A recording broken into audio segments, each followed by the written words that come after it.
Hi, my name is Chris, and I'm a 19-year-old documentary filmmaker and photographer from Northern California. Over the years, I've gotten to tell some very fascinating stories from some very fascinating people.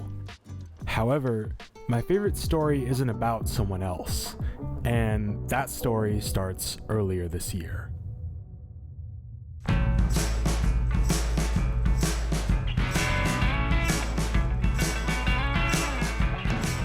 Earlier this year, I found myself in the place in my career I had always dreamed of. I was traveling all over, jumping from one exciting project to another. I was meeting some amazing people, going some amazing places, and I even had plans to start classes at my dream film school in the fall. It felt like after years, my hard work was finally starting to pay off.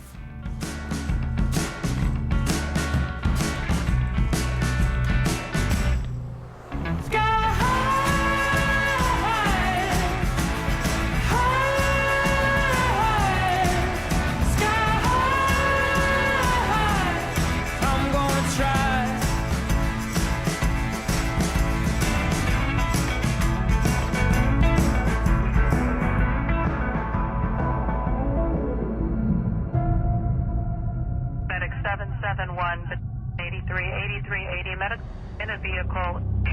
Vehicle description. Bonnie, you'd be looking for a dark gray Honda Passport with a young subject, post-anxiety attack.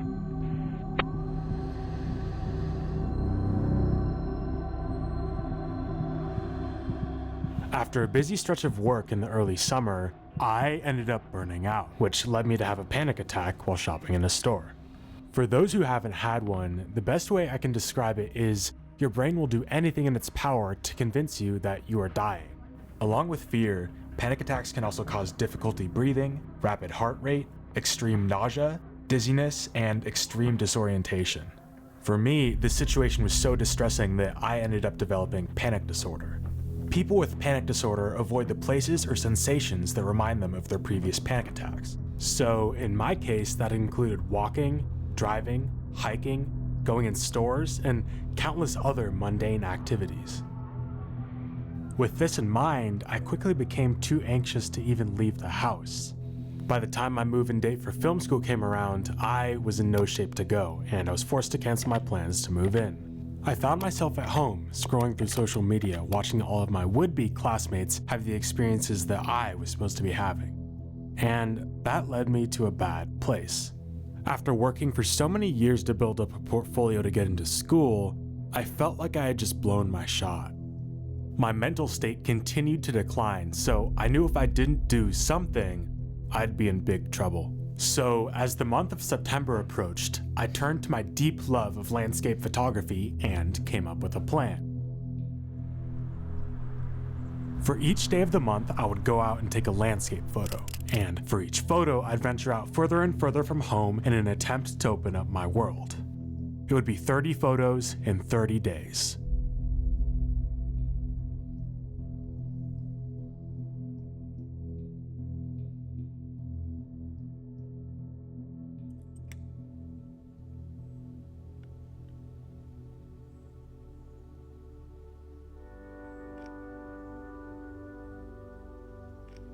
At the beginning of the project, I remember feeling so down on myself that it felt like there was this immovable weight on top of me as I tried to get out of bed. The only thing that got me out of bed was the idea of this project, the idea of finally doing something. While I had made some progress on my anxiety over the past couple months, I was still too anxious to drive out of my town and too anxious to walk anywhere other than the park near my house. As I walked through the forest, I remember having imaginary conversations with 911 in my head in the event that I would have a panic attack.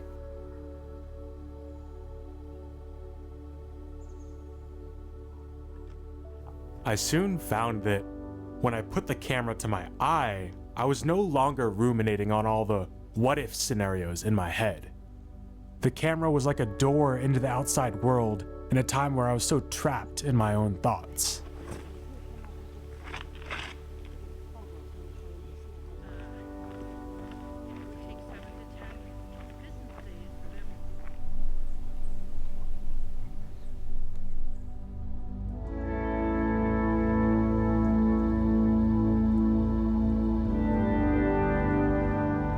For day 3, I went to a park where I'd spent almost half a year working as an intern.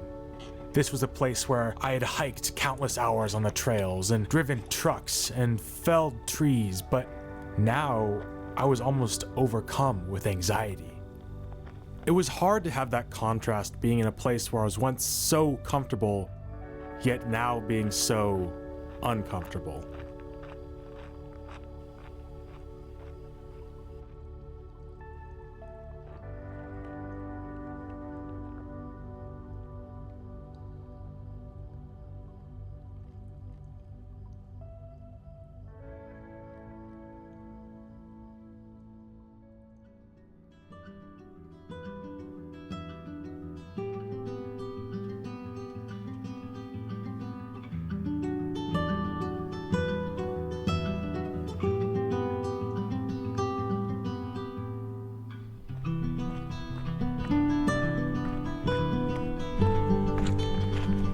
Oh.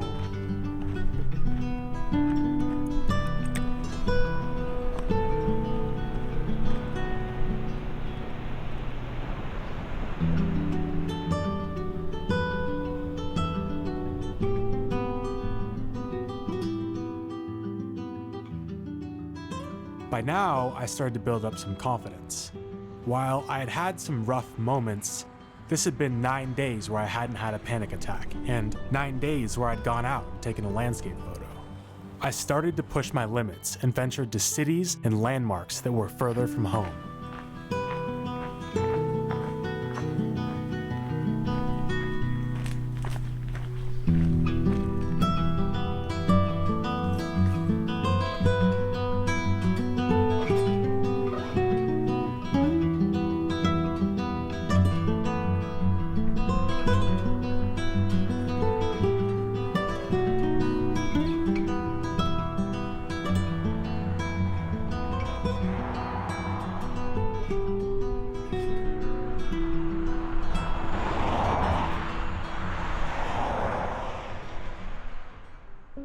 Almost 2 weeks into the project, I started to notice a change.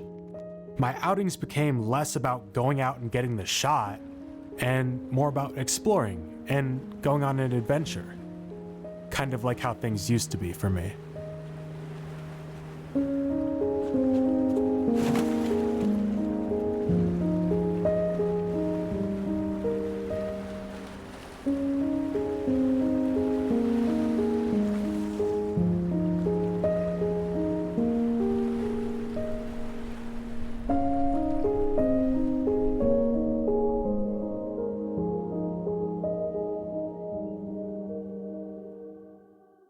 On day 12, I found this beautiful rock outcropping along the coast, and I thought I'd take my photo for the day there.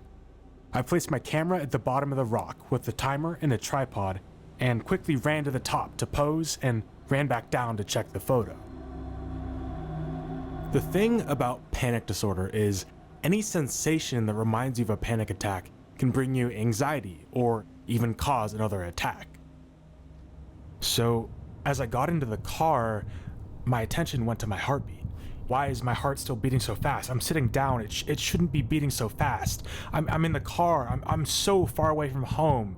And my heart started to palpitate, which sent just a jolt of anxiety through my body. I ended up having a panic attack. By the time I made it back to the office, I could barely walk, and it felt like there were a dozen rubber bands around my chest preventing me from breathing. My brain was so on edge that I couldn't focus on anything for over a couple seconds. This lasted for almost an hour. So I started to think. The whole reason I got into this mess was just because I was doing too much, and maybe going out and taking a photo every day just wasn't sustainable right now. Maybe this project just wasn't possible. Regardless, I showed up the next day to find a location for the day's photo, only to have an attack while just sitting at my desk. Here's a place where I'd been dozens of times, yet now I was just having one here?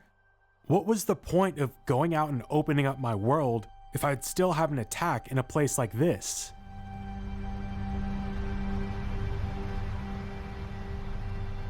It was at this point that I just wanted to give up, but there was still part of me that wanted to hang on. Dad!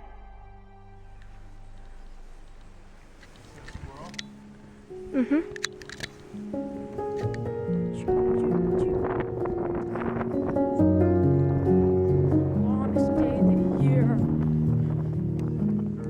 Ever since I was a little kid, I would go out and take videos of my adventures. I'd find myself riding around on my bike for hours in search of the perfect shot.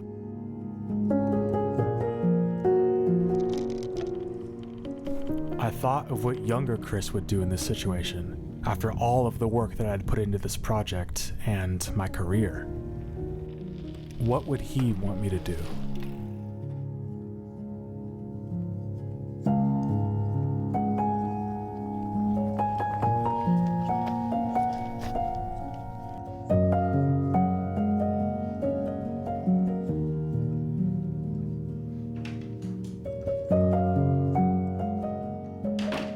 So I got back out there. Granted, it was only a mile from home, but hey, I was staying consistent.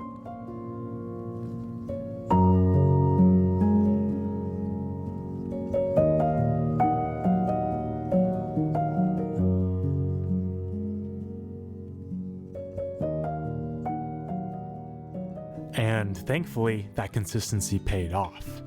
By day 16, I was back at the same stretch of coast where I'd had that panic attack just 4 days earlier. It almost felt like I was sticking up the middle finger to everything I had been through, and it felt nice.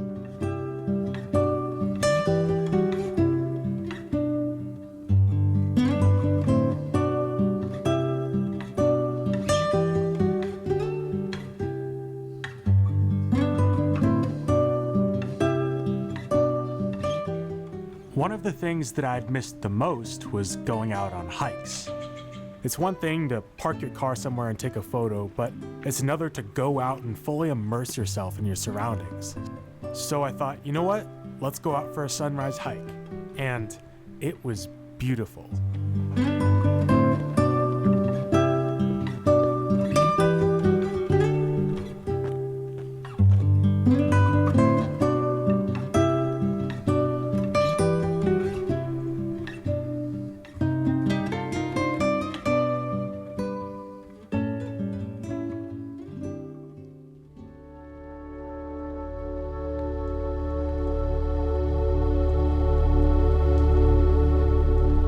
Day 18 was special.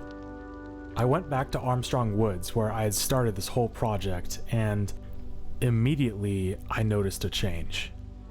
I was no longer desperately using my camera to escape from my own thoughts. Rather, I felt like I was actually there. I could hear the rain hitting the forest floor, and I could feel my feet contacting the wet trail.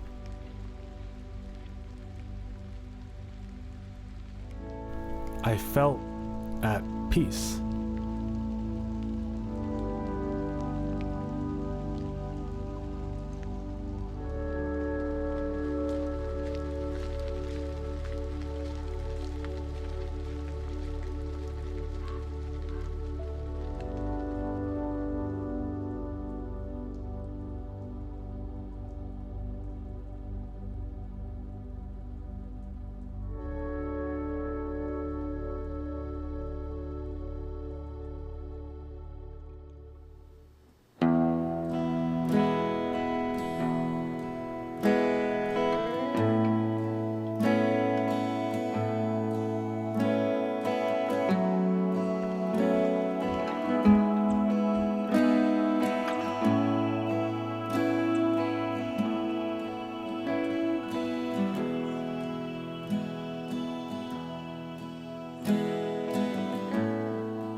this point, I finally felt like I could socialize again. I felt like I could be around another person without the fear of being embarrassed of having a panic attack, or just the general sense of being a burden.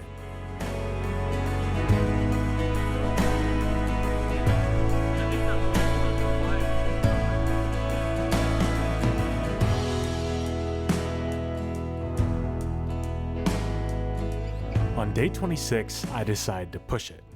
I'd done some shorter hikes before, but I'd yet to actually climb to the top of a mountain. So I figured that today was going to be the day. To put yourself in the shoes of someone with panic disorder, when you're miles out on the trail, there's no one that's going to come and comfort you if you have a panic attack. So in a sense, you are your own help, and that was hard for me to come to terms with.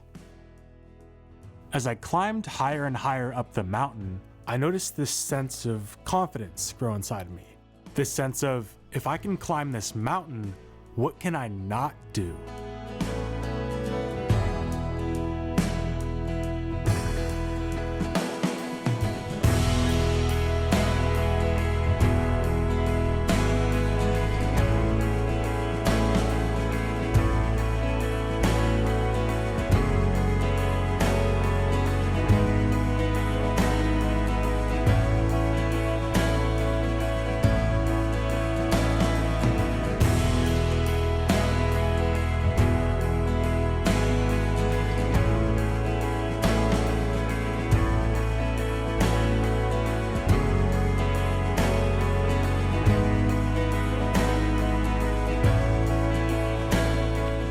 When I first started this project, I thought that I'd be lucky to have my 30th photo be on top of a mountain in the town that I live in. However, as the project came to a close, I realized that I might be able to do something bigger than that. I might be able to get my dream 30th photo. A photo that would truly push me to my limits.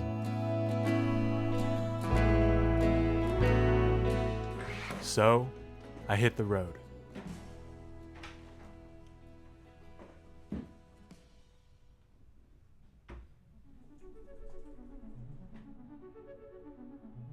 As I traveled further and further from home, I couldn't escape the thought of what happens if I go through all this work to get my dream 30th photo and I don't make it? What happens if I get a random panic attack while I'm driving down the highway? What if all of this just ends up being a story of me living in between failures? What would that make me?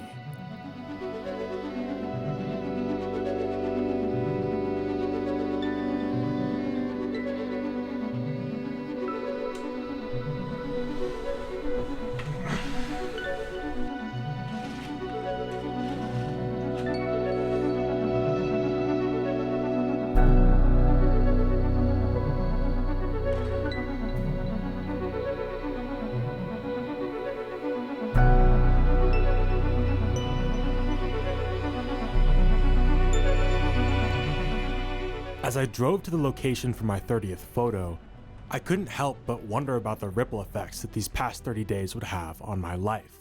I should now be in a place where I'm able to hike wherever I want, drive wherever I want, and go wherever I want with whoever I want. And maybe, just maybe, I'll finally make it to film school. If there's one thing that these last 30 days have taught me, it's that commitment is a double-edged sword. If you invest all that you are into superficial things like your career or your ego, and get stuck in a constant cycle of wanting to one-up yourself, you're bound to burn out and put yourself in a place where you could develop something like panic disorder. With that said, if you apply that same commitment to something that truly fulfills you, something you would do if there's nobody watching, something younger you would do, that is when you can truly make change. As far as the location for my 30th photo goes, I had one place in mind, and that was the ghost town of Cerro Gordo, California. After working on a project there in late 2021, I ended up falling in love with the place, and as it turns out, some of my most cherished memories from the past year have been up in Cerro Gordo with my friends and the people that live there. Aside from that, Cerro Gordo is one of the most beautiful places I've ever been, with views of Mount Whitney and the Sierras to the west and Death Valley National Park to the east. I couldn't have thought of a more perfect place to get my 30th photo. Feel it all and I can't stop it. Wish that